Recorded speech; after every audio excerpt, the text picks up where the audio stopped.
Pengenalan, tajuk Mari Bersuci, standard kandungan 4.1, standard pembelajaran 4.1.1, 4.1.2, 4.1.3. Objektif pembelajaran: menerangkan pengertian najis dengan baik, menjelaskan bahagian najis dan cara menyucikannya, dan mengaplikasikan kaedah penyucian najis dengan betul.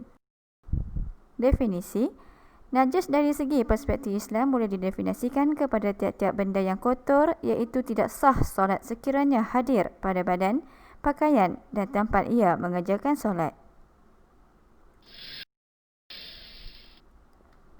Kejadian najis terbahagi kepada 3, iaitu keluarnya dari kubur atau dubur dalam keadaan cair atau lembut. Contoh, najis yang keluar daripada kubur atau dubur seperti tahi, air kencing, air mani anjing, babi atau keturunannya. Seterusnya, keluar daripada saluran lain, iaitu contoh najis yang keluar daripada saluran lain seperti muntah, air liur basi. Yang ketiga, benda-benda lain yang telah ditetapkan. Contoh najis yang telah ditetapkan hukumnya seperti darah, nanah, semua jenis bangkai dan susu binatang yang tidak boleh dimakan.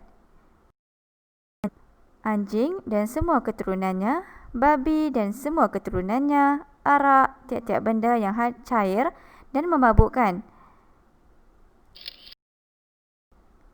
Seterusnya, bangkai yang tidak najis. Bangkai-bangkai yang tidak najis kita boleh lihat iaitu bangkai manusia, bangkai ikan dan bangkai belalang.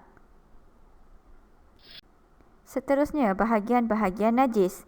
Bahagian-bahagian najis terbahagi kepada 3, iaitu najis mughalazah, iaitu najis berat, najis mukhaffafah, iaitu najis ringan, najis mutawasitah, iaitu najis sederhana. Bahagian najis yang pertama iaitu najis mughalazah. Najis mughalazah ialah najis berat. Najis ini terdiri daripada anjing dan babi serta benda-benda yang terjadi daripadanya.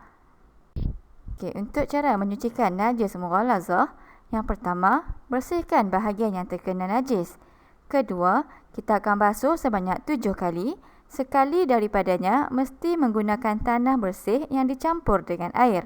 Dan yang ketiga, gunakan air mutlak untuk membuat basuhan seterusnya sebanyak 6 kali sehingga hilang bau, warna dan rasa. Seterusnya, najis mutawasitah iaitu najis sederhana. Segala sesuatu yang keluar dari dubur atau kubur manusia atau binatang, cecair yang memabukkan, bangkai, kecuali bangkai manusia, ikan dan belalang, serta susu, tulang dan bulu dari haiwan yang haram dimakan. Najis mutawasitah terbahagi kepada 2, iaitu najis ainiyah, iaitu najis yang dapat dilihat dengan mata kasar seperti kotoran manusia atau binatang. Yang kedua, najis hukumiyah, iaitu najis yang tidak dapat dilihat dengan mata kasar seperti air kencing yang kering. Cara untuk menyucikan najis mutawasitah ialah dengan membasuh menggunakan air bersih sehingga hilang warna, bau dan rasa najis tersebut.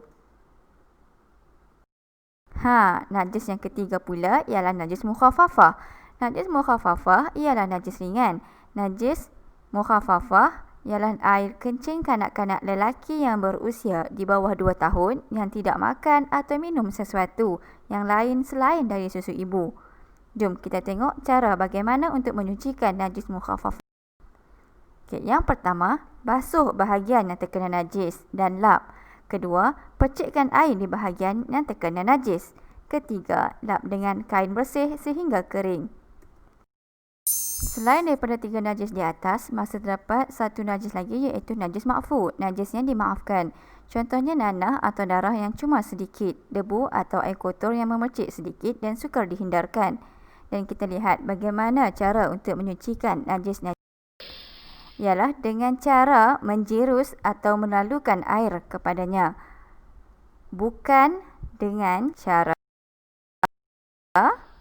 yang salah seperti yang tertera. Contohnya macam kita celup benda najis berkali-kali dalam air. seperti basuh ikan atau daging dan sebagainya. Itu adalah cara membasuh yang salah. Jadi kita perlu perbaiki dan perbetulkan mengikut cara membasuh yang betul.